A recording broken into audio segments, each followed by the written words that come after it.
काम करना चाहते हैं। यही तो है बातचीत करने की कला।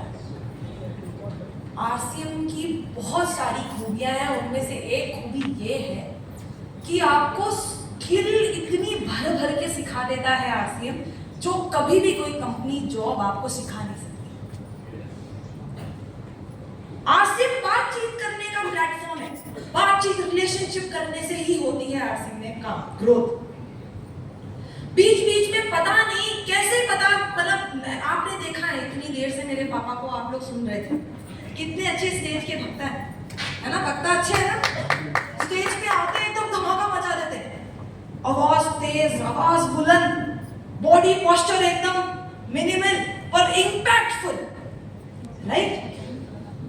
क्योंकि लीडर की सबसे बड़ी क्वालिटी होती है स्टेज प्रेजेंस।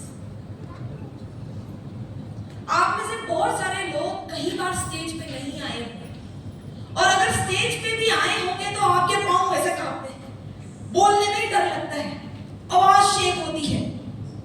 और पिछले 5 सालों से मैंने इसी चीज की पढ़ाई करना चालू की। अभी 1 साल हुआ है मुझे, जो लोग मुझे इंस्टाग्राम पे फॉलो करते हैं वो लोग देख रहे होंगे कि मैं कम्युनिकेशन टिप्स के ऊपर वीडियोस बनाना मैंने चालू की। मैं बड़ी बड़ी कंपनीज के साथ, एएमएनएस स्टील का नाम सुना है आप लोगों ने?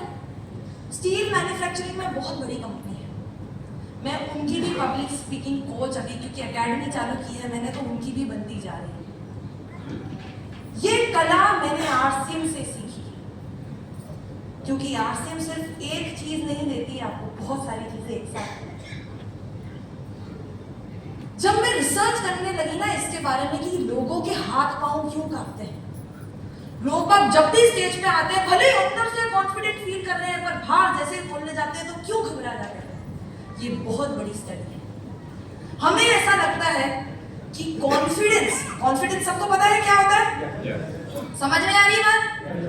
हमें सबको ऐसा लगता है कि कॉन्फिडेंस तो ऐसे ही आ जाता है, मैं कुछ करूंगा तो ही कॉन्फिडेंट हूं, ऐसा लगता है पर तमाम स्टडीज ने हमें ये लगातार बताया है कि कॉन्फिडेंस करने से नहीं आता है, सबसे पहले यहां से चालू होता है, जिसको सिंपल भाषा में बोलते हैं माइंडसेट। आपके पास अगर बुक है, किताब है जिसके अंदर आप नोट्स बना रहे हैं, तो कॉन्फिडेंस के 4 पिलर्स होते हैं। सबसे पहला पिलर होता है माइंडसेट। कॉन्फिडेंस के 4 पिलर्स होते हैं, सबसे पहला पिलर होता है माइंडसेट। माने जब भी आप ऐसा सोचते हो करने से कॉन्फिडेंस आएगा, ऐसा नहीं होता है। स्टडीज ने शो किया है कि माइंडसेट से कॉन्फिडेंस चालू होता है। अब क्योंकि मेरे पास इतना टाइम नहीं है तो मैं जल्दी जल्दी आपको इन 3 पिलर्स में भी क्या क्या चीजें होती हैं उनके ऊपर लेके जाती हूँ। जब हम माइंडसेट के ऊपर बात करते हैं तो 3 चीजों के बारे में बात करते हैं, जिसका जो होती है हेल्प मी एग्जिट। क्या बोला मैंने? माइंडसेट के बारे में जब बात करते हैं तो हम 3 चीजों के बारे में बात करते हैं, जिसका मतलब होता है हेल्प मी एग्जिट।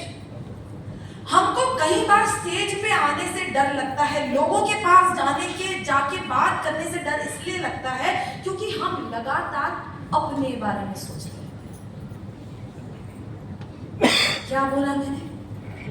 हमें लगातार डर इसलिए लगता है स्टेज पे आने से, लोगों से बात करने में, क्योंकि हम अपने बारे में सोचते रहते हैं। हाय राम, इसने ऐसा कुछ सोच लिया तो, हाय राम मैंने कुछ बुरा बोल दिया तो, हाय राम मैं शेक होने लगा तो, हाय राम ये कुछ गलत सोच लेगा तो। ये मेरे दिमाग के थॉट नहीं है, आपके भी दिमाग के थॉट है। क्योंकि जितने भी लोग स्टेज पे आने से डरते हैं वो अक्सर इन्हीं चीजों से गुजरते हैं। पर जब आप कॉन्वर्सेशन अपने बारे में नहीं बनाते, दूसरों के बारे में बनाते हैं, तब आप और कॉन्फिडेंट पर्सन हो जाते हैं। क्योंकि दुनिया को आपके बारे में सोचने के लिए टाइम नहीं है, ये दुनिया का रूल है। आपको लगता है दुनिया आपके बारे में सोच रही है। अगर आज मैंने कुछ गलत भी कर दिया ना, पापा अभी स्टेज पे बोल के गए, पापा से 4 मिस्टेक्स गिन रही थी, पर आपके नोटिस में आई नहीं, क्योंकि दुनिया सोच ही नहीं। अगर मुकेश कोठारी उसी समय सोच लेता कि ओए राम मैंने ये मिस्टेक बना दिया, अब इसको करेक्ट करो, वो अलग सोचेगा, वो गलत सोचेगा, तो मेरे पापा इतने कॉन्फिडेंटली स्टेज पे बोल पाते? नहीं। और जब मैं आपके बारे में सोचती हूँ तब मेरी नर्वसनेस डाउन होती है। क्या बोला मैंने? जब मैं आपके बारे में सोचती हूँ और मेरे बारे में नहीं सोचती हूँ तब मेरी नर्वसनेस डाउन होती है। क्यों? क्योंकि मैंने आपको बताया ही वही जो आपको सुनना है। अगर मैं स्टेज पे आती और मैं बोलती आज मैं सब लोगों को कम्युनिकेशन के बारे में सिखाऊंगी और वही चीज सिखाऊंगी जो मुझे पता है सही है, तो शायद आप सब लोग बैठे नहीं होते, क्योंकि कम्युनिकेशन की तो बहुत सारी चीजें होती है, तो शायद अभी आपके सबके ऊपर से निकल जाएगी। पर मेरे को अगर बात करनी है तो वही तो बात करनी पड़ेगी जो आपके पल्ले पड़ेगी और जो आपके काम की होगी। सही कह रही हूँ? जब मैं उस चीज के ऊपर काम करूंगी तो मुझे पता चल जाएगा कि सुनना क्या है, और जब मैंने आइडेंटिफाई कर लिया कि सुनना क्या है और बोल ही वही दिया, तो ऑडियंस तालियां बजाएगी या हाय हाय करेगी? तालियां बजाएगी। हेल्प माइंडसेट के अंदर जब हम पहली चीज के ऊपर बात करते हैं वो है हेल्प। दूसरों की हेल्प करने के बारे में सोचो जब आप बोलते हो। मैं ऐसे नहीं बोल रही हूँ कोई अंधा इंसान चल रहा है उसको क्रॉस करा दे, मैं उस हेल्प की बात नहीं कर रही है। मैं कम्युनिकेशन की हेल्प के बारे में बात कर रही हूँ। जब आप किसी से बात करते हो तो मैं ऐसा क्या बोलूं जिसकी वजह से जो इसको समझना है वो समझ में आ जाए। तो आप कॉन्वर्सेशन अपने बारे में नहीं बना के दूसरों के बारे में बनाते हो, और वो होता है मी, हेल्प मी। अपने ऊपर से फोकस निकालो, क्योंकि दुनिया नहीं सोच रही है आपके बारे में, आप भी सोच रहे हो, और आप ही अपने बारे में सोच सोच के दिमाग खराब कर रहे हो। हे राम हे राम हे राम हे राम। मैं भी सोच सकती हूँ, मैं मुकेश कोठारी की बेटी हूँ, मुकेश कोठारी को सुनने आए हैं, मैं बोलूंगी तो लोग बाग मुझे सुनेंगे। मैं भी ऐसा सोच सकती हूँ कि नहीं सोच सकती, और आप सब लोग तो सुन रहे हैं, क्योंकि मैं फोकस्ड हूं आपकी हेल्प के ऊपर, मेरी हेल्प के ऊपर नहीं। मैंने अगर अपने ऊपर बना दिया ना तो मैं नर्वसनेस से मर जाऊंगी और समझ में ही नहीं आएगा कि बोलूं क्या। तो हेल्प मी एग्जिट। कितने लोगों ने कभी भी स्टेज पे नहीं बोला है यहाँ पे? एक बार हाथ ऊंचा करके बताइए। दीदी आप आ जाओ एक बार स्टेज पे मेरे साथ, आ जाओ आ जाओ आ जाओ। दीदी के लिए तालियां हो जाए एक बार, जोरदार तालियां हो जाए। आ जाओ दीदी, कुछ नहीं, आपसे कुछ नहीं बुलवाएंगे, कुछ नहीं बुलवाएंगे, आ जाओ आ जाओ आ जाओ। तालियां चलती रहनी चाहिए अब तक पहुंच जाए। जब तक दीदी आ रहे हैं, जब तक दीदी आ रहे हैं स्टेज पे, जब तक दीदी स्टेज पे आ रहे हैं तब तक मैं आपको एग्जिट के पॉइंट के बारे में बताती हूँ। और ये काफी हद तक पापा ने भी स्टेज पे कवर किया। पापा जब कम्युनिकेशन के बारे में बात कर रहे थे तो पापा ने भी स्टेज पे कवर किया। माइंडसेट के अंदर तीसरा पॉइंट होता है एग्जिट, और एग्जिट की जब हम बात करते हैं उसका मतलब होता है जब आपको ऐसा लगे कि इस स्टेज से बाहर निकल जा सकते हैं, इस स्टेज को अवॉइड किया जा सकता है, इस कॉन्वर्सेशन को अवॉइड किया जा सकता है, तब आपकी नर्वसनेस और बढ़ती है। और ये मैं ऐसे ही नहीं बोल रही हूँ, इसके ऊपर भी स्टडीज है। मुझे पता नहीं था कि मुझे यहाँ पे आके बोलना है, तो सुबह आई यहाँ पे, मैं तो अटेंड करने आई थी आपकी तरह, मेरे पापा की सेमिनार ध्यान रखने आई थी। मेरी भी शादी हो गई, तो मैं अब बॉम्बे रहती हूँ, पापा भिलवाड़ा रहते हैं। जब पापा की तबीयत इतनी खराब हो गई तो मैंने बोला यार मेरे बाप से अगर मिल के नहीं जाऊंगी तो मुझे अच्छा लगेगा क्या? नहीं लगेगा। तो मैं तो इधर आ गई बिलासपुर, क्यों यहाँ से पापा से मिलने। सुबह आके पापा ने बोला कि तेरे को भी प्रेजेंटेशन लेनी है, तेरे को भी मीटिंग लेनी है, तेरे को भी थोड़ी सी काउंसलिंग करनी है। मैंने बोला ठीक है, पर प्रेजेंटेशन नहीं है मेरे पास तो काम चला लेंगे, कोई बात नहीं। समझ में आ रहा है ना आप सब लोगों को? आ रहा है? तालियां हो जाए एक बार इनकी। क्या नाम है जी? सबको समझ में आ गया ना? उत्तरा पटेल। उत्तरा पटेल की बॉडी लैंग्वेज देख रहे हैं आप सब लोग? अभी वो मेरा हाथ नहीं छोड़ रही है और वो बहुत सेमीरी सी है, बहुत डरी से हैं, आप टेंशन मत लो, आपको कुछ भी नहीं बुलवाऊंगी, ठीक है? स्टेज पे आके स्पीच देने नहीं बोलूंगी, ठीक है? आपको बस क्या करना है, जब तक मैं मेरी स्पीच खत्म नहीं कर दूं तब तक आपको यहाँ पे खड़ा रहना है। इजी काम, एकदम इजी काम है, तालियां हो जाएगा।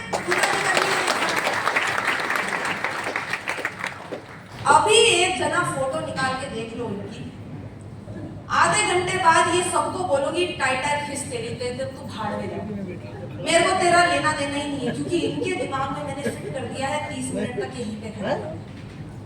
तो पहले के 5 मिनट तो वो डरी भी रहेंगी, सहमी भी रहेंगी, 10 मिनट तक भी सहमी भी रहेंगी। अभी ऐसी है ना उनकी बॉडी लैंग्वेज, थोड़े समय बाद देखना वो शायद ऐसे होंगी पर उनके शोल्डर्स थोड़े रिलैक्स होंगे, अभी ऐसे है। कॉन्फिडेंस कितना किसमें ज्यादा है वो पता कैसे करते हैं, जब ईयर से लेके शोल्डर के बीच में डिस्टेंस कम होता है, इसका मतलब वो इंसान नर्वस है, आपको टाइम देने की जरूरत है। इनके इसमें बीच में डिफरेंस बहुत कम है, पर आप जब देखेंगे थोड़े समय बाद में इनका कॉन्फिडेंस हाई हो जाएगा, वो बोलेंगे क्या ही यार, अब 30 मिनट यहीं पे खड़ा रहना है तो खड़े ही रह जाते हैं। और आप ये देखिए, ठीक है?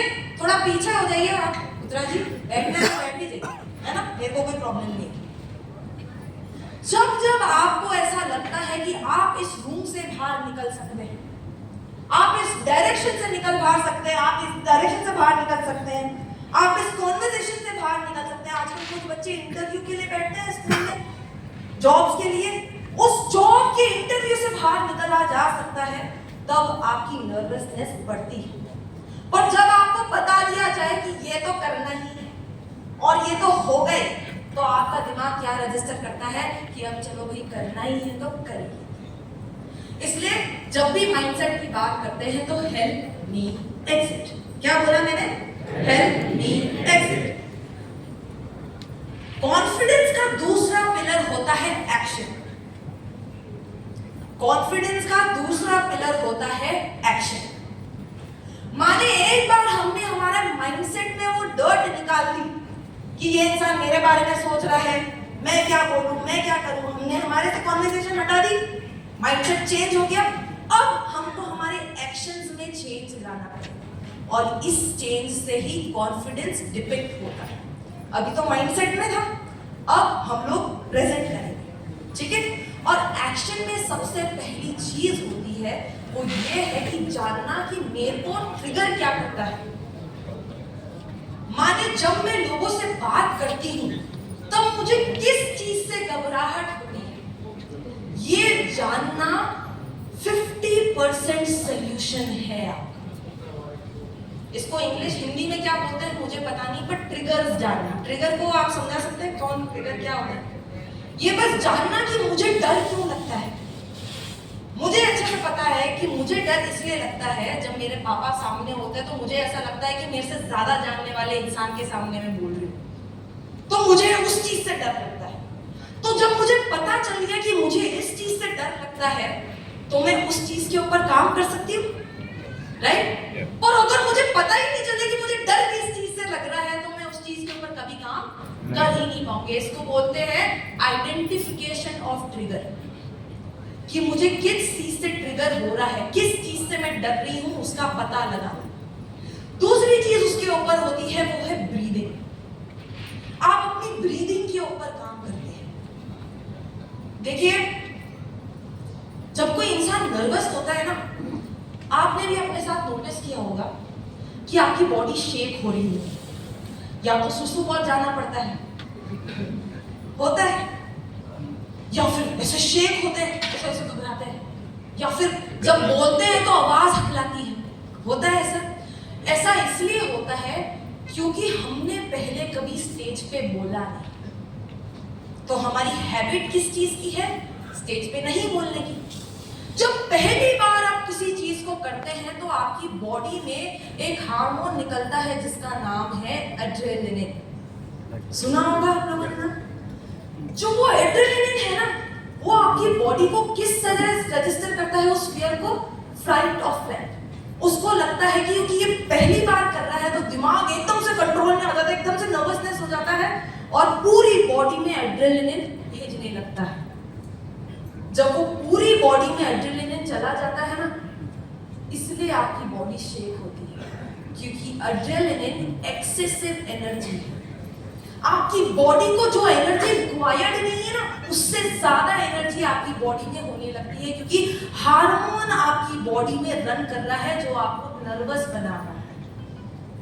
क्या नाम है हार्मोन का? एड्रेनलिन। जब पूरी बॉडी में एक्सेसिव एनर्जी होती है, तो उस एक्सेसिव एनर्जी से हमें भाव मुक्ति कैसे मिलती है? देखा होगा आपने, किसी स्नेह देसाई को देखा होगा आप लोगों ने, वो जब भी आप स्टेज पे चढ़ते हैं, जब भी वो स्टेज पे चढ़ते हैं, तो उससे पहले वो ऐसे जंपिंग करते रहते हैं, जंपिंग करते रहते हैं, जंपिंग करते रहते हैं, या फिर डीप ब्रेथ्स लेते रहते हैं, डीप ब्रेथ्स, बहुत सारी डीप ब्रेथ्स लेते हैं। या फिर मेरी साइकोलॉजिस्ट, जब मैं साइकोलॉजिस्ट के पास जाती थी, तो मेरी साइकोलॉजिस्ट ने बताया था कि अपनी बॉडी को ऐसे टैप करते रहो, ऐसे ऐसे टैप करते रहो। इससे क्या होता है, जब हम लोग शेक हो रहे होते हैं, तो हमारी बॉडी की जो एक्सेसिव एनर्जी होती है, जो भारी मात्रा में जो अनकंट्रोलेबल एनर्जी होती है, वो हम बाहर निकालते हैं। ये साइकोलॉजी रिलेटेड चीज है,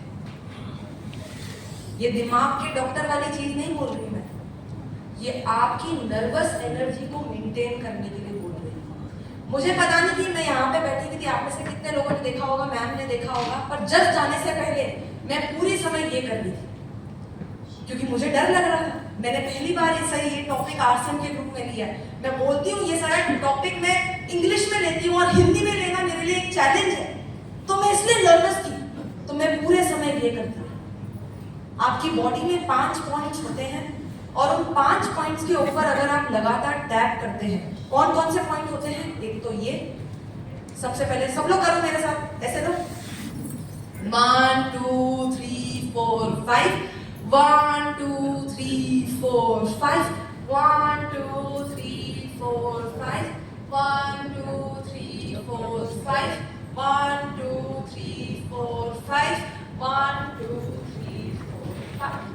ये 6 पॉइंट्स आपकी बॉडी में जो होते हैं, जब आप ऐसे करते हो, तो सबसे पहले आप अपनी बॉडी को बता रहे हो कि आप नर्वस हो, तो आप उसे एक्नॉलेज कर रहे हो, पर साथ में जो एक्सेसिव एनर्जी है, जो भारी मात्रा में जो एनर्जी आपकी बॉडी में बनी है, नर्वसनेस जो क्रिएट कर रही है, शेकिंग जो क्रिएट कर रही है, उसको बाहर निकालने का सबसे बेस्ट तरीका है, उससे बेस्ट तरीका है एक वॉक पे चले जाओ, या फिर सुबह सुबह जंपिंग करने लग जाओ। आपके घर पे बच्चे अगर एंजाइटी से डील करते हैं, आजकल बच्चों को हो रहा है ना एंजाइटी, डिप्रेशन बहुत हो रहा है, अगर आपके बच्चे एंजाइटी और डिप्रेशन से डील कर रहे हैं, तो हमेशा हर साइकोलॉजिस्ट ये बोलता है कि इसको एक्सरसाइज करवाना चालू करो, क्योंकि एंजाइटी और डिप्रेशन सबसे ज्यादा तब होता है जब आपकी बॉडी में वो एनर्जी होती है, वही एनर्जी आपको घबराहट वाली फीलिंग देती है। उस एनर्जी को बाहर निकालने के लिए एक्सरसाइज और वॉकिंग करना जरूरी है। तो स्पीच देने से जस्ट पहले जंप कर लो, वॉक कर लो, डीप ब्रेथ्स ले लो, अपने ट्रिगर समझो, और फिर एक्शन लेने के ऊपर बात करो। फिर डिफाइन करो कि मैं किस टॉपिक के ऊपर बात करूंगा और किस टॉपिक पे किस चीज के ऊपर बात करूंगा। Okay, done. सेकंड पिलर क्या था? एक्शन। थर्ड पिलर होता है कॉन्फिडेंस का, वो होता है ट्रस्ट। अपने आप के ऊपर भरोसा करो। ट्रस्ट का मतलब अपने आप के ऊपर भरोसा करो। देखिए, मुझे पता है नया नया जो इंसान होता है ना, जो पहली बार स्टेज पे चढ़ता है या फिर ग्रुप मीटिंग्स में जब बात कर रहा होता है, तो उसके लिए नर्वसनेस बहुत ज्यादा होता है। मैं सही बोल रहा हूँ कि नहीं बोल रहा हूँ, वही सोच के दिमाग खराब हो जाता है, सामने वाले को सुनना ही बंद कर देते हैं। लिख के ले लो, पहली बार जब स्टेज पे बोलोगे, या फिर पहली बार जब स्टेज पे आके या फिर ग्रुप डिस्कशन पे बोलोगे, तो चांसेस हैं कि आप गंदा बोलोगे। क्या बोला मैंने? जब पहली बार कोई चीज करोगे ना बोलने की, क्योंकि पहले कभी बोला नहीं है और नया पैटर्न बना रहे हैं हम बॉडी के साथ में, तो पहली बार हम बहुत गंदा बोलेंगे। उस समय अपनी एक्सपेक्टेशंस अपने आप से कम रखो। ऐसा मत सोचो कि अब जाते मैंने स्टेज फाड़ देना, मुकेश कोठारी जैसे बात करता है वैसे ही बात कर देना है। नहीं होगा। मुकेश कोठारी की स्टोरी सुनोगे ना, करने की प्रैक्टिस करते थे टीसी छाबड़ा जी और मुकेश सर साहब। क्योंकि पहली बार जब पापा को स्टेज पे बुलाया था ना, तो उनसे माइक भी पकड़ने नहीं आ रहा था। ऐसे थप्पड़ से माइक पकड़ा दिया डीसी जी ने, पापा को पकड़ा दिया और पापा बोले मेरा नाम मुकेश कोठारी है, मैं रॉयल्टी हूँ, चलेगा। वर्सेस आज जो आप मुकेश कोठारी देख रहे हैं वो कितना अच्छा होता है। कितनी भी देर बुलाते रहो बुलाते रहो बुलाते रहो, बोलते रहेंगे बोलते रहेंगे बोलते रहेंगे, एक भी पल पे नर्वसनेस नहीं होगी। क्योंकि पहली बार अपने आप के ऊपर भरोसा किया कि मेरे साथ ऐसा होगा। मुझे अपने आप के साथ एक्सपेक्टेशन कम रखनी होगी। पर चौथा पिलर जो होता है वो है वल्नरेबिलिटी। वल्नरेबिलिटी मतलब कैसे समझोगे यार? हिंदी मतलब हमें पता है कि मिस्टेक होगी पर कोई बात नहीं, हम उस मिस्टेक को सही कर देंगे। समझ गए मतलब वल्नरेबिलिटी? अब आप खुद गूगल कर लेना, आपको समझ में आ जाएगा। ठीक है, मैं पढ़ाई में कच्ची थी तो मेरी भी स्पेलिंग गलत है। ठीक है, वल्नरेबिलिटी मतलब ट्रस्ट करो अपने आप के ऊपर कि अब जो गलत होगा उससे सीखेंगे, सीख के रिपीट करके अच्छा करें। यहाँ पे मुकेश नामदेव जी बैठे हुए हैं, बड़े बड़े सीनियर जी बैठे हुए हैं, सब लोग ये फ्रंट रो में जितने भी लोग बैठे हुए हैं, इनको मेरा डे 1 स्टेज पे याद है। इनको मेरा स्टेज पे डे 1 याद है। और आज की कल की अंजलि में और आज की अंजलि में जमीन आसमान का फर्क है कि नहीं? एक बार इनकी तरफ देखो, वो कितनी शांत हुई कि नहीं हुई? डिफरेंस डिस्टेंस देखो, पहले वो ऐसी झुकी हुई थी, अब वो मस्त हो गई है। और वो आपकी तरफ नहीं देख रही है, वो मेरी तरफ देख रही है। वो बोले अभी सुनना ही है, सुन ही लेते, उधर से सुने या इधर से सुने, सुन लेते। देख रहे ना, थोड़ा और समय दो और मस्त हो जाएगी। उनको पता भी नहीं चलेगा मैं स्टेज पे खड़ी हुई। अभी थोड़ा सा लग रहा है ना, थोड़ा सा डर फिर भी है, थोड़ी देर ओ अभी से ही नहीं है, वाह क्या बात है, थोड़ा समय और दो और मस्त हो जाएगी। 4 पिलर्स के ऊपर बात की मैंने कॉन्फिडेंस में, वो था माइंडसेट, एक्शन, ट्रस्ट, वल्नरेबिलिटी। अपने ऊपर भरोसा रखो कि नेक्स्ट टाइम जब भी स्टेज पे जाओगे, ये पहली बार आपकी देखो अपलाइन बहुत अच्छी है, आप सब लोगों की आपसे ज्यादा अच्छा आपके बारे में आपकी अपलाइन ही सोचती है। इस अभियान में आपकी अपलाइन आपके बारे में बहुत अच्छा सोचती है। और जब आप कोई मिस्टेक बनाते हो ना स्टेज पे या फिर बात करते हुए, एक्सप्लेन करने में, मार्केटिंग प्लान में, तो आपकी अपलाइन को पता है कि ऐसा होता है, मिस्टेक बनती है, फिर भी वो आपको नेक्स्ट चांस देती है, क्योंकि अपलाइन का काम है। तो आप अपने ऊपर ये प्रेशर मत रखना कि अभी क्या अभी सही बोलना है। चांसेस है गलत बोलोगे, पर आपकी अपलाइन आपको हमेशा नेक्स्ट चांस देगी। और उस नेक्स्ट चांस पे जब जाओगे तो पहली वाली मिस्टेक्स मत करना, पहले से बेटर करना। ये हो गई कॉन्फिडेंस की बातें। अब बात करते हैं कुछ ऐसी चीजों पे, जब हम बात करते हैं ऐसी चीजें जो इंस्टेंटली हमारी क्रेडिबिलिटी ऊपर ले जाती है। हर लीडर के कितने गुण पता है पापा ने? 17 गुण में से 15वां गुण कौन था? Good communication. कॉन्फिडेंस कम्युनिकेशन नहीं होता है। कॉन्फिडेंस तो सिर्फ लोगों को बताता है कि मैं कॉन्फिडेंट हूं, मेरे को भरोसा है, मैं जो बोल रहा हूं उसके ऊपर भरोसा है। पर क्या कॉन्फिडेंस का मतलब ये है कि ये जो बोल रहा है वो सही बोल रहा है, हमें समझ में आ रहा है? नहीं। अगर मैं कॉन्फिडेंट हूं और मैं लगातार आपके सामने ऐसे बात करूं, लगातार आपको 4 पिलर्स के बारे में बताती रहूं, 4 पिलर्स के बाद में हेल्थ नहीं है के बारे में बताती रहूं, उसके बाद में आपको ट्रस्ट के बारे में बताऊं, उसके बाद आपको वल्नरेबिलिटी के बारे में बताऊं, आपको कुछ समझ में नहीं आएगा। मैं कॉन्फिडेंट हूं, पर आपको कुछ समझ में आया क्या? क्योंकि अच्छे कम्युनिकेशन में पॉज की जरूरत होती है। क्या बोला मैंने? अच्छे कम्युनिकेशन में विराम चिन्ह बोलते हैं ना, जिसे अच्छे कम्युनिकेशन में विराम चिन्ह की जरूरत होती है। अगर विराम चिन्ह नहीं लगाओगे तो साउंडिंग कॉन्फिडेंट और लुकिंग कॉन्फिडेंट में जमीन आसमान का फर्क होता है। अगर आप सिर्फ कॉन्फिडेंट दिखना चाहते हो तो माइंडसेट शिफ्ट कर लो, पर कॉन्फिडेंट साउंड भी तो करना चाहिए। उसके लिए आराम से कुछ लोग क्या करते हैं, अपना पॉइंट जल्दी जल्दी रखने के लिए विराम चिन्ह बोलते बोलते लगाना भूल जाते हैं। और जब आप विराम चिन्ह नहीं लगाते हो तब आप लोगों को टाइम नहीं देते हो प्रोसेस करने का। हम इतनी सारी चीजों के बारे में बात कर रहे हैं, पर मैं लगातार सिर्फ बोलती रहूं तो आपको समझ में ही नहीं आएगा किस चीज के ऊपर फोकस करना है। पता चलेगा? नहीं पता चलेगा। वो विराम चिन्ह इंपॉर्टेंट है लोगों को समझाने के लिए कि किस चीज पे फोकस करना है और किस चीज पे कितना ध्यान देना है। मैं इंग्लिश में इसको बोलती हूँ कि वर्बल हाइलाइटर। हाइलाइटर देखा है किसी ने? जब भी स्टडी करते हैं तो हाइलाइटर ऐसे मेन इंपॉर्टेंट पॉइंट पे हाइलाइटिंग करते हैं ना। तो जब आप पॉज करते हैं तो आप वर्बली उस चीज पे हाईलाइट करते हैं कि इस चीज पे फोकस करो। पॉज दो।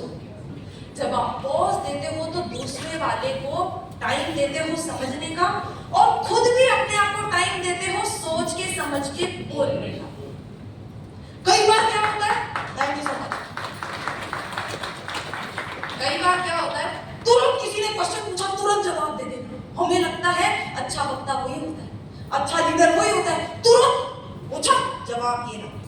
तो वो कोई क्वेश्चन पूछ रहा होता है ना तो हम उल्टी करना चाहते हैं, और इतना सब कुछ मैटर याद आता है कि सबसे पहले पॉज लो, सोचो कि बोलना क्या है।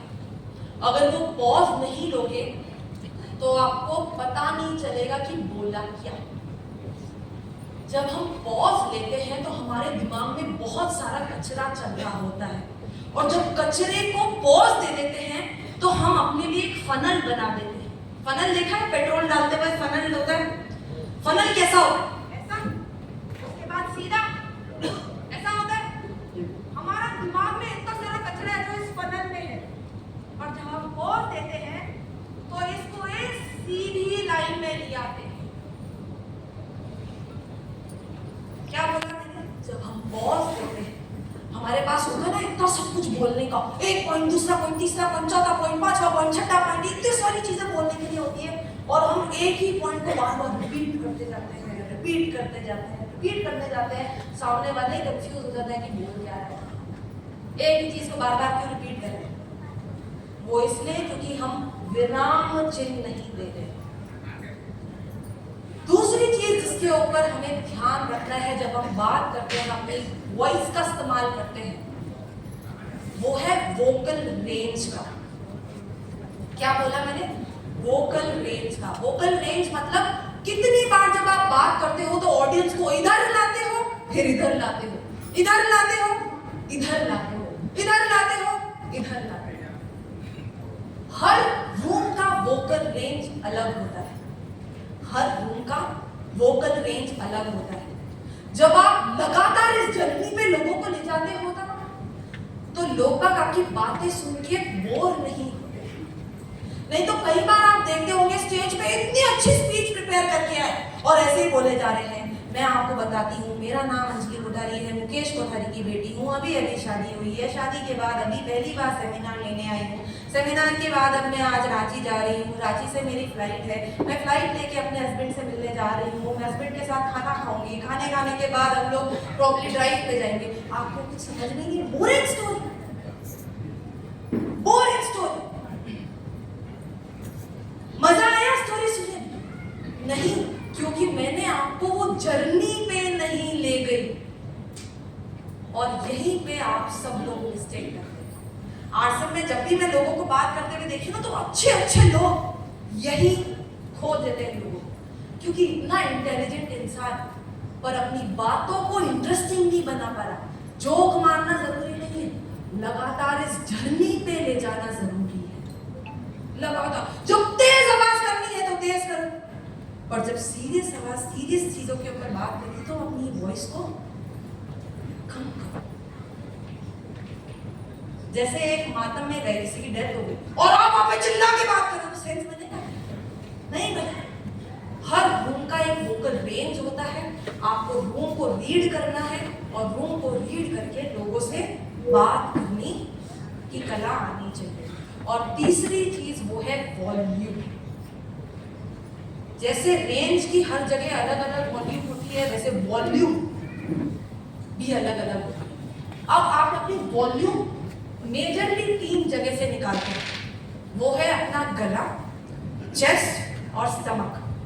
क्या बोला मैंने? गला, चेस्ट, स्टमक। आप गले से तब बात करते हैं जब आप एक दूसरे के सामने बैठ के बात कर रहे हैं। आप चेस्ट से तब बात करते हैं जब आप कोई इमोशनल टॉपिक पे बात कर रहे हो। और आप अपने स्टमक से तब बात कर रहे होते हो जब आप बहुत सारे लोगों के बीच में बात कर रहे हो। अगर आप स्टमक वॉइस से बात करोगे ना तो आप लाउड होगे। कई सारी महिलाएं गलती क्या करती है, क्योंकि महिलाओं की पिच हाई होती है, फिर भी वो गले से ही बात करती रहती है। मेरी गले की आवाज निकालूं, हेलो कैसे हैं आप, मस्त हैं आप लोग, सीरियस ले लो नहीं, क्योंकि इस तरह की आवाज अगर गले से निकाली अभी इस माहौल में तो वो इम्पैक्ट क्रिएट नहीं हो। इस रूम को रिक्वायरमेंट है मेरी पेट की आवाज की। कुछ लोगों की नेचुरली मोटी वॉइस होती है, जैसे पापा की मोटी वॉइस है तो उनको स्टमक से बात करने की जरूरत नहीं होती।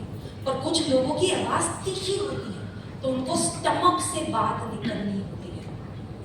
जब आपको इमोशनल टॉपिक से लोगों को रुलाने का काम करना हो, रुलाना पड़ता है कभी कभार, स्टेज इंटरेस्ट देता है तो चेस्ट से निकालो आवाज। और जब आप 1-on-1 कॉन्वर्सेशन में बात करते हो तो अपने गले से आवाज निकालो। गले से वो इमोशंस आते हैं, वो 1-on-1 फीलिंग की आ जाती है कि मेरे को समझता है इंसान, तो मैं इससे बात करूं। समझ में आ रहा है सब लोगों को? बोरिंग तो नहीं लग रहा है? कुछ इंटरेस्टिंग सीखने को मिल रहा है, राइट? पहले कभी नहीं सीखा था इसके बारे में। मेरे पास टाइम कम है क्योंकि मेरे पास एक ट्रेन है कैच करने के लिए और मैं आई थी बहुत सारे टॉपिक प्लान करके मेरे दिमाग में, बट ऑब्वियसली टाइम कम है और सर मेरे को बार बार बोल रहे हैं 5 मिनट, तो मैं भी आपसे विदा लेना चाहूंगी, पर एक बार इनकी तरफ ले। कैसी बॉडी लैंग्वेज है? पहले की बॉडी लैंग्वेज कैसी थी? और अब ये बहुत अच्छा सिग्नल होता है जब आप ऐसे हैंड